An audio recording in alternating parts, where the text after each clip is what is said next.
gratitude at work. Before I talk to you about some of the latest research on gratitude at work, we're going to do a very brief exercise so that I can connect you up with your own experience of gratitude. So if you're comfortable, what I'm going to ask people to do is just close their eyes for a couple of moments. If you can, if your legs are uncrossed, if you can uncross your legs and place both feet firmly on the ground, and just be very aware of your body and how it's sitting in your chair. To enter into this exercise, we're going to take 2 deep breaths. And with those breaths, what I ask is that you visualise your lungs as an accordion. So as you're breathing in, feel your lungs, feel them expand as much as you can. And on the out breath, just consciously release anything that is unnecessary for you.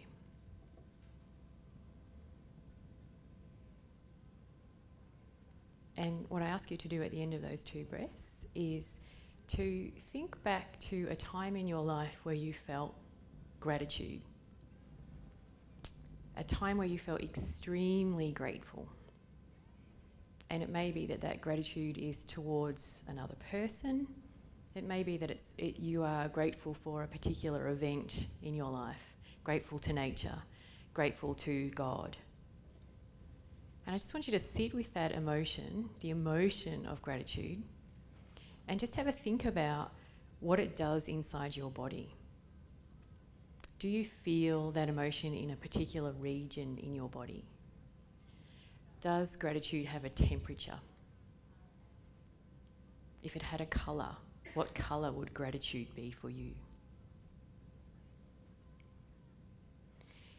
And I want you just to silently say thank you for that moment. Thank you to that person, or whatever it was that triggered that gratitude in you. And to come out, I just ask you to repeat those 2 deep breaths.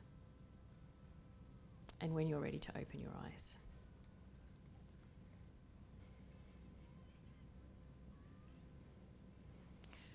So how do you feel? Good? It's a nice feeling, gratitude, isn't it? It's a particular emotion. Eve's just talked to us about the difference between emotions and moods, and that some emotions are very discrete. We can single them out. Other emotions are more diffuse. And gratitude is an emotion that I think has a lot of psychological power and potency, and that's why I've become interested in researching it over the last few years.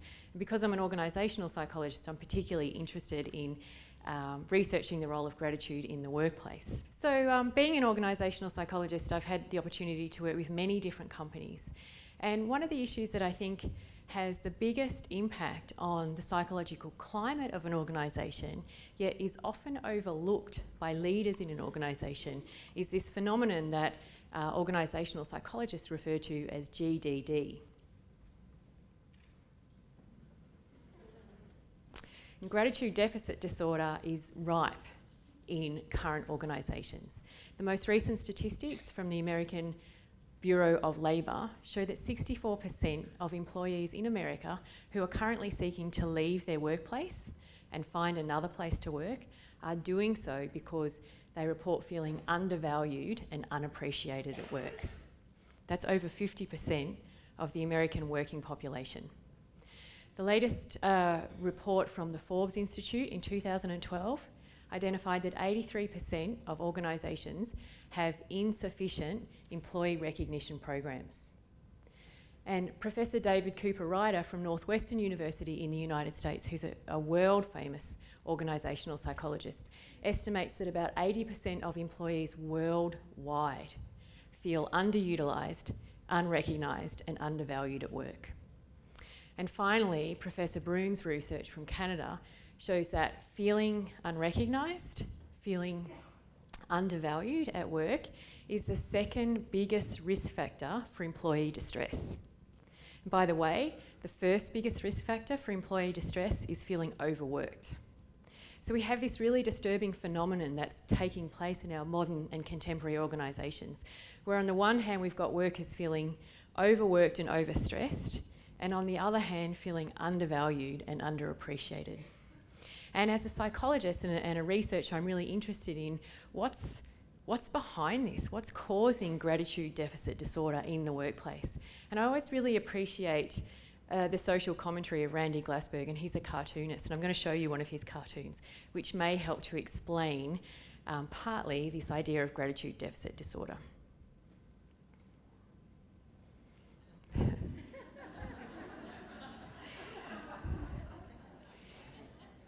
So, it's a great cartoon. I don't think gratitude deficit disorder is a problem with the individual mindset of people who come to work. I don't think that we wake up each morning and think, today I'm going to go to work and I'm going to be ungrateful. I actually think that gratitude deficit disorder is an organisational phenomenon. And rather than it to be to do with the individual mindset of the people at work, I think it's more to do with the culture of the workplace itself. And so I put a call out to leaders within a workplace to try and create a workplace culture that facilitates and fosters and rewards and reinforces gratitude, expressions of gratitude, feelings of gratitude, exchanges of gratitude. So in my work, what I've been doing over the last few years, I've been driven by two particular questions, and that is, what would happen if we had more gratitude in our workplace? And what can we do to create more gratitude in our workplace? And this is some research that I conducted in 2012. It was with 200 employees from two different industries, the education industry and the finance sector. And I was really interested in looking at what is the relationship between gratitude at work and job satisfaction. And what you'll see here, this was a multiple regression equation, is that feeling grateful at work, gratitude at work, significantly predicted how satisfied someone was in their role. And it predicted almost 25% of a person's job satisfaction. That's a huge slice of the pie. And it's a similar finding to the research that's done on gratitude outside of a workplace sample. So there's quite a bit of research looking at the role of gratitude in general adult samples. Professor Robert Emmons from the United States of America has done a large-scale program on gratitude and the benefits of gratitude. And what he's shown is that a person's life satisfaction, 25% of a person's life satisfaction is predicted by gratitude. That is your capacity to notice and attend to the positive things that happen in your life. And a similar research program was conducted in the United Kingdom by Professor Alex Wood. Again, he found that 18.5% of a person's happiness was predicted by how grateful they were. So this finding is translating now into an organisational context. Gratitude plays a big role in how satisfied we are in our work. I don't have time to go through each of the specific sources of gratitude within this slide, but this is the paper that I've provided to the conference team to give out to the audience members. So I'm very happy for you to read the detail of the paper and contact me afterwards if you want to. The only thing I probably would like to say about this slide is that these are two sources of gratitude that come from within or across the organisation. So episodic gratitude is gratitude that's defined as something that is triggered by an episode or something that happens within the situation. So episodic gratitude at work, for example, might be a colleague helps you out with a work task, and that's an episode that triggers a feeling of gratitude in you. Or someone brings you a cup of coffee, or your supervisor speaks favourably about you to the senior leadership team. So these are situations or episodes at work that trigger a feeling of gratitude in you. And the third circle is cultural gratitude. What's interesting about this is this wasn't to do with how much gratitude you felt in yourself, the emotion of gratitude that you felt in yourself at work. Cultural gratitude is your perception as an employee of the degree to which the culture of your organisation is one of thankfulness, is one of appreciation, is one of gratitude. So the survey items were things like, at work, I witness my colleagues thank each other on a regular basis. And what's interesting about this particular construct is that even if you don't feel gratitude yourself, so you don't have those nice feelings that we felt before, if you feel that you work in a workplace that has a culture of gratitude, you will be more satisfied in your job. So, gratitude is a strong predictor of job satisfaction. And then that led me to start thinking, okay, well, what can we do within the workplace to promote more gratitude? So this next study is a recent study that was conducted by myself and a colleague of mine at the University of Melbourne. Dr. Helen Stokes. What we did was we took 2 well-known positive psychology interventions and we asked 27 leaders from 27 different organisations to participate in these 2 gratitude interventions.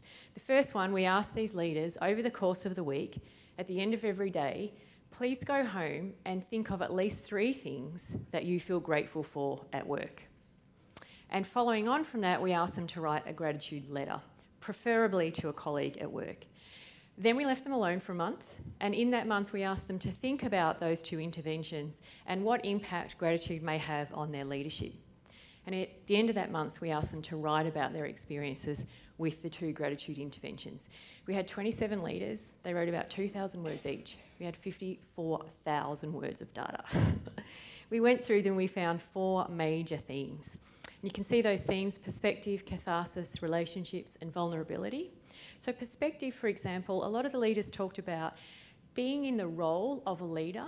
They said that often their role was one of spotting the problems, fixing the issues, dealing with interpersonal issues, making sure that this error was corrected. And they said that they felt that it meant they were always looking at what was going wrong at work. And by engaging in this gratitude journal at the end of every day, where they systematically and deliberately sat down and thought, what are some things that I feel grateful for about my job, that practice helped them to see their role in a more balanced way, not just always focusing on the problems. So you can see some quotes here from some of the leaders. It's easy to feel that everything is always going wrong. Gratitude has helped me to be more realistic in how I see my role, the good and the bad. And I still tackle all the problems, but I do so with the knowledge that most of what's happening in my organisation is good, and this helps me to keep the problems in perspective. So one of the things that the results showed is that for these leaders, bringing gratitude in as part of their leadership practice helped them to have a more balanced perspective of their role, the good and the bad. They also talked about gratitude, bringing gratitude into the workplace as a feeling of catharsis. Many of them talked about the idea that they said because they were leaders, they felt they had to be very task-oriented, very impartial, very objective, very rational, and because of that, they often put their emotions over to the side. And what these gratitude exercises invited them to do was reintegrate their emotions into their leadership practice. And for many of them, they felt that that was a bit of a watershed, a cathartic moment where they could bring their whole self into work. Because of that, they also said that expressing gratitude at work had built their relationships. We did find one negative theme. About 1/3 of the leaders talked about feeling a sense of vulnerability in being more grateful in their leadership role. But interestingly, all of those leaders talked about that the 3 benefits of gratitude that they had experienced outweighed that feeling of vulnerability, and so they sort of pushed through the vulnerability and decided to adopt a more grateful leadership practice. So this particular study, as I said, the design was we took 1 leader from 27 different organisations. In the next study, what we did was we worked with 1 organisation, but we collected everyone. So every single member of that organisation was put through a collective whole staff gratitude intervention. And this was a study done with my colleagues Dr. Matt Wyatt and Mr. Simon Murray, who's the headmaster at St. Peter's College. It's a private boys' school in Adelaide. So we got the staff together in this school and we hosted a full-day appreciative inquiry summit. Every single member of staff, teaching staff, groundskeeping staff, IT staff, professional staff, leadership staff, everyone was involved in this 1-day gratitude intervention. We used the appreciative inquiry methodology, which is a particular organisational psychology methodology that asks a series of pre-designed questions to get staff members to think about what is the positive core of the organisation? What are the good things that happen at work? What are the strengths that we have? What are the positive stories that make up our organisation? And before we implemented the Appreciative Inquiry Summit, we measured all the staff on their levels of positive emotions and their perceptions of the culture of the workplace. What you see here is that when we retested positive emotions and perceptions of organisational culture after the Appreciative Inquiry Summit, statistically went up. 4 months later, we were able to retest that sample, and 4 months later, the positive benefits of that whole staff collective gratitude intervention were still present. So, I've given you a little bit of an idea of the importance of gratitude at work. I've also talked to you about some of the techniques that I've used in my research program to boost gratitude at work. So, for example, appreciative inquiry and using letters and journals. There are some other things that I've seen that you can do, good practice at work. For example, putting in peer recognition programs. That's a really a great way to go. Random acts of kindness, I love this one, and that this is really taking on a life of its own in many organisations. I had the good fortune of working with the CEO of the White Ribbon Foundation in Melbourne a few weeks ago, and the White Ribbon Foundation is a not-for-profit organisation that helps women who are in domestic violence situations. She talked about her own little random act of kindness. She has one of those photocopiers where you can scan a document and then you put in your email address and it sends you the document. Does anyone have one of those? We've got one of those at work. So what she does is she writes a thank you letter to a staff member, but she doesn't sign it. And she scans it and then she puts in their email address. So the next day in their inbox, they get this thank you note from the photocopier. So that's a good example of random acts of kindness. Also, the what went well is a useful technique, and I see that used a lot in workplaces. Anything that you can do to reconnect yourself and your team members to notice and appreciate what is good about your job and your workplace. Bringing in rituals. I know one team that has Thankful Thursdays, communicating gratitude through things like newsletters, emails, gratitude boards, recognising people's achievements, recognising people's birthdays, those kinds of things. So I hope that I have inspired you to start thinking about the importance of gratitude at work. As I said to you at the start, I think it's really overlooked. I think that a lot of leaders don't recognise the importance of gratitude, and I think the reason for that is because it's pretty simple. I mean, none of these techniques up here are really complicated. Maybe have to do a little bit of training for appreciative inquiry, a little bit of money to put towards a peer recognition program. But other than that, none of these things require training or money. You don't need to hire an expensive management consultant to come into your workplace and tell you how to be more grateful. Although I think I just put myself out of some work there. But you don't need that. It's simple, and I think because it's simple, it's overlooked, which is a shame, because if you do decide to invest in gratitude, you will get a return on your investment. So in closing, I have 2 invitations for you.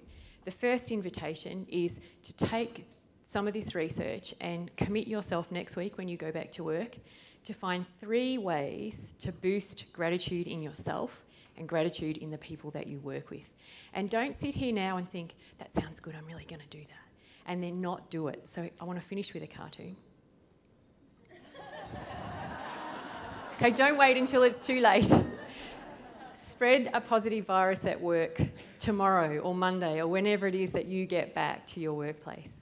The second and final invitation that I have for you is we are conducting a large-scale gratitude study from the Positive Psychology Centre at the University of Melbourne. I invite you to participate in this study. I invite you to be participants of research so that the next time I'm giving these kind of presentations and I walk you through my research, you have been a part of that. It's a free online survey, and what will happen is when you complete the survey, you will be given a personalised gratitude profile. So that is, you will get a profile about your own capacity for gratitude, the things that trigger gratitude in you, how you express gratitude, and you will also be given some ideas for how you can cultivate more gratitude in your own life and your own workplace. So I've run out of time, but it's only appropriate, given that I've talked about gratitude as a topic, that I thank the audience for your kind attention, and I really wish that you have a great conference. Please come up and see me and ask questions later on. Thank you very much.